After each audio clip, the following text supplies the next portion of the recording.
হঠাৎ বুকের মধ্যে ব্যথা এবং ব্যথা যদি 20 মিনিটের থেকেও বেশি হয় তাহলে কিন্তু বুঝতে হবে ডাউন একুশ কালা হে।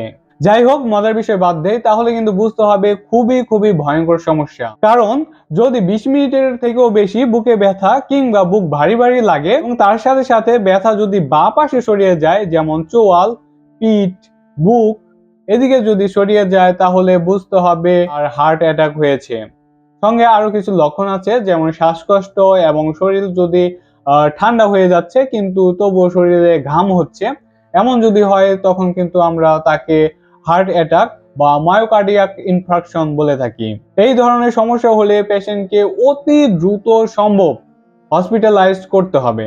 আমি যেইভাবে চিন্তা করি এই ধরনের ট্রিটমেন্ট দিতে হয়, এটাই কিন্তু আমি শেয়ার করতেছি। এটা কিন্তু অন্যদিকে বা অন্যভাবে কোনো অবস্থাতে চিন্তা করা যাবে না। হলে মায়োকার্ডিয়াক ইনফ্রাকশন বা হার্ট অ্যাটাক হলে আমি যেভাবে চিন্তা করি, এটা হচ্ছে ওসামা বিন লাদেনের কথা। ওসামা বিন যদি এইভাবে আমরা চিন্তা করি, যেমন ও ফর কি, ও ফর হচ্ছে অক্সিজেন, আর এস ফর হচ্ছে স্টেনিন, এ ফর হচ্ছে aspirin, M for morphine, A for হচ্ছে এসি ইনহিবিটর যে ড্রাগগুলো আছে ওইগুলা, বি ফর হচ্ছে বিটা ব্লকার, আই ফর হচ্ছে আইভি তে হেপারিন দিতে হবে, এন ফর হচ্ছে নাইট্রোগ্লিসারিন। দেন ফিজিওথেরাপি স্টার্ট করতে হবে। ভিডিওটি ভালো লাগলে অবশ্যই তোমরা লাইক, কমেন্ট, শেয়ার করতে পারো, তাহলে কি নতুন নতুন ভিডিও তৈরি করতে আরো বেশি আগ্রহ তৈরি হবে আমার। Thank you.